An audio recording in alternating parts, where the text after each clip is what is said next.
Vamos lá, pessoal. Vamos voltar aos nossos trabalhos.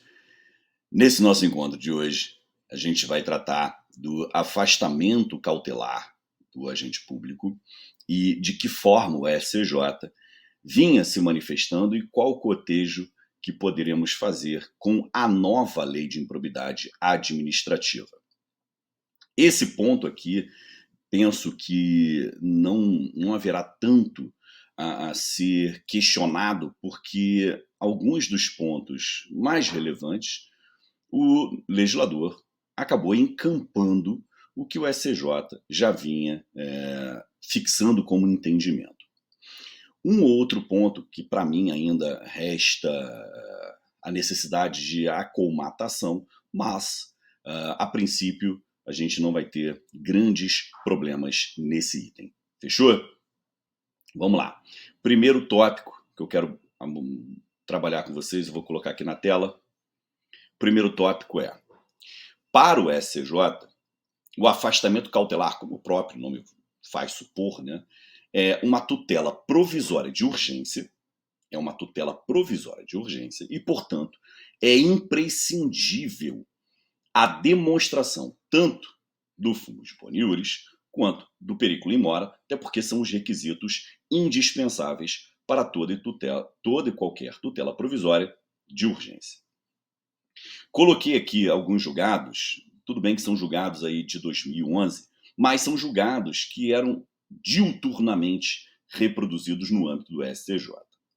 Mas o que eu quero mostrar para vocês a guisa de, não vou falar de novidade, mas a guisa de um standard que eu acho importante, até porque a nova lei trouxe uma outra linha, mas pode gerar uma singela confusão aqui. Para o STJ, quando houver o requerimento do afastamento cautelar do agente público, só pode ser deferido se houver a demonstração no caso concreto. Tem que ser uma demonstração no caso concreto do periculum in mora. Tanto que eu coloquei, exige a demonstração clara e inequívoca, porque nem precisaria o STJ dizer isso, né? O afastamento cautelar é uma medida excepcional. Então requer uma certa cautela, me perdoe o truísmo, mas requer uma certa cautela o requerimento do afastamento cautelar. Agora, percebam, o artigo 20, parágrafo 1º da nova lei de improbidade diz assim: a autoridade judicial competente, então já afasta a autoridade administrativa. A autoridade administrativa não pode determinar o afastamento cautelar do agente público com base na lei de improbidade. Então, a autoridade judicial competente poderá determinar o afastamento do agente público do exercício do cargo, do emprego, da função, sem prejuízo da remuneração, quando a medida for, repara, necessária à instrução processual ou para evitar a iminente prática de novos ilícitos. Então, são dois os pontos nodais aqui que o legislador nos informa. Ou você vai buscar o afastamento cautelar para manter a efetividade da instrução processual, ou você vai requerer esse afastamento cautelar se comprovar, no caso concreto, tem que ser uma demonstração clara e inequívoca de acordo com a SCJ, demonstrar no caso concreto a imprescindibilidade dessa medida para que ela evite novos ilícitos. Tudo bem? Por que eu estou dizendo isso? Por que esse ponto aqui é importante? Olha só o que eu coloco aí na tela. Tem uma decisão da segunda turma do STJ de 2010, RESP 11.17.290, Mato Grosso, que você vai pensar assim, Fabrício, porra, cara, 2010, tá muito antigo, sim, mas esse eu costumo sempre indicar nos precedentes que são aqueles que são mais úteis na hora de estudar, e esse é um bom precedente para você estudar. Nesse precedente, o STJ disse o seguinte, que não há preclusão para a formulação do pedido de afastamento cautelar do agente público. O que o STJ quis dizer com isso? Que não existe um momento processual definido para você requerer o afastamento cautelar. Como também não existe um momento processual fim para você requerer o afastamento cautelar. E aí você pode pensar, não, Fabrício, mas espera aí, não faz sentido. Tem que ter um momento processual indicado? Não necessariamente. Porque sendo uma tutela provisória de urgência, ela pode ser requerida a qualquer tempo. O que você vai ter que trabalhar é a fundamentação fática e jurídica. Qual foi o fato subjacente para você requerer essa cautelar? Esse fato subjacente gera uma fundamentação jurídica relevante para fins de deferimento desse seu requerimento? Fabrício, mas espera aí, o Ministério Público requereu o afastamento cautelar, ele foi indeferido. Pode o MP renovar esse pedido? Pode renovar. Toda cautelar, ela tem em seu bojo, de forma implícita, a cláusula rebus sic stantibus. Enquanto a situação fática se mantiver, será mantida a tutela cautelar. Então, se houver uma modificação no panorama fático, você pode modificar aquela tutela cautelar. Inclusive, modificar no sentido de requerer.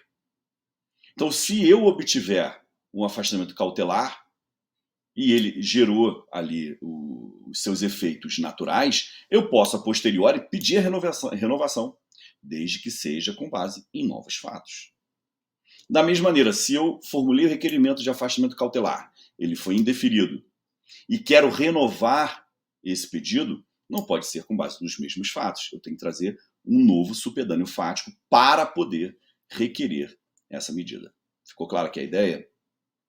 Tranquilo? Bom, e por que esse ponto ele é relevante? Considerando o artigo 20, parágrafo 1º da nova lei de improbidade. Porque ele diz o seguinte, olha, necessária é a instrução processual. Qual é o cuidado? Não existe preclusão. Mas você só pode usar como fundamento a garantia da instrução processual se ela ainda estiver em curso. Encerrada a instrução processual, eu já não posso valer-me deste fundamento. Eu vou ter que usar o outro. Evitar a iminente prática de novos ilícitos. Então eu vou ter que demonstrar de forma clara e objetiva no caso concreto que a manutenção daquele vínculo do agente público vai gerar a prática de novos ilícitos. E é interessante que eu posso afastar totalmente esse agente público de todas as suas funções, ou posso afastar de algumas das suas funções. Vai depender da peculiaridade do caso concreto, do tipo de função que esse camarada exerce. Pode ser que, se eu afastá-lo de uma determinada função, a questão está superada. Tudo bem? Outro ponto dentro do afastamento cautelar que eu acho relevante. Deixa eu colocar aqui na tela para os senhores. A questão do prazo. Na lei anterior, não havia prazo fixado. Portanto, surgia aí, de certa forma, uma divergência doutrinária sobre qual seria o prazo.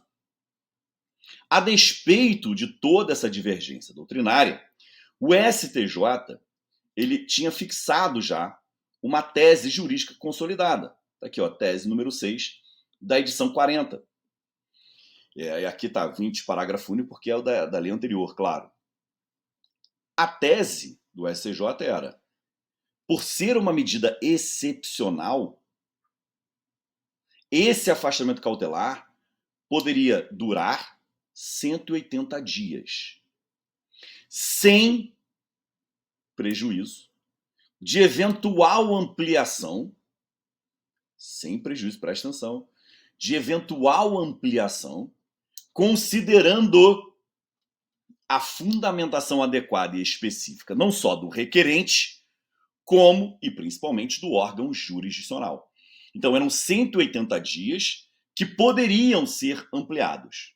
Pois bem, vem o legislador e diz assim no artigo 20, parágrafo 2º da nova lei. O afastamento previsto no parágrafo 1º deste artigo será de até 90 dias, prorrogáveis uma única vez, por igual prazo, mediante decisão motivada. Então perceba que essa possibilidade que o STJ ventilava de ampliação no caso concreto, ela perde um pouco do sentido com a nova lei de improbidade. Porque a nova lei de probidade fala 90 prorrogáveis por mais 90. Ou seja, só pode haver uma prorrogação. Então, o legislador, na nova lei de improbidade, ele não deu espaço para essa ampliação. Eu discordo. Eu acho que é razoável você colocar um prazo. Mas acho equivocado você não permitir ampliação. Porque eu não posso considerar que todos os casos de improbidade, todas as investigações, sigam o mesmo padrão. Os sujeitos são diferentes, o número de sujeitos é diferente, o esquema a ser investigado é diferente, a complexidade de cada caso é diferente. Mas você colocar tudo no mesmo balaio, isso é ruim. Mas foi a opção do legislador. Vejamos como o STJ vai se portar. Pode ser que o STJ, mesmo diante dessa nova lei de improbidade, pode ser que ele mantenha a ideia da ampliação. Tudo bem? Não se esqueçam de combinar esse artigo 20, parágrafo 2º da nova lei de improbidade, com o que eu acabei de destacar aqui na tela, com o artigo 86, parágrafo 2º da Constituição. Tudo bem? E, por fim, vamos trabalhar um outro ponto, que é um entendimento que eu deixo muito claro aí, que é o entendimento da Corte Especial. Qual é o cuidado? A nova lei de improbidade, assim como a anterior, nada dispôs sobre afastamento cautelar de agente político. Sobre afastamento cautelar de agente político. A doutrina majoritária, bem majoritária, e o próprio STJ entendem que é possível, sim, o afastamento cautelar de agente político, assim compreendido como aquele titular de mandato eletivo. Tranquilo? Aí o STJ diz o seguinte, olha, é plenamente possível, é juridicamente possível o afastamento cautelar de agente político, tá? Plenamente possível, e óbvio que se houver encerramento do mandato, haverá perda superveniente, isso é óbvio. Por que isso é óbvio? Porque se terminou o exercício da função, ele não tem que ser afastado de função nenhuma, né? Então, se houve a perda da função ou o encerramento do mandato, perde o objeto desse afastamento cautelar. O que é interessante a gente avaliar aqui, e eu acho que vale a remissão? Cuidado, porque há agentes políticos que só podem ser afastados por decisão da Casa Legislativa. Veja, não estou dizendo que eles não possam ser afastados. Eles podem, mas tem que ser por meio de decisão da Casa Legislativa. Então fica aí a atenção para esses agentes políticos. Tudo bem, meus caros? Então fiquem atentos à questão da fundamentação, à questão relacionada ao prazo, se realmente vai perdurar essa ideia de que não pode haver prorrogação, ampliação, né, desse prazo além dos 180 dias, como dizia o STJ, e fica atento que existem alguns agentes públicos que só podem ser afastados mediante decisão da Casa Legislativa respectiva. Tudo bem? Então, ficamos por aqui, meus caros. Até a próxima.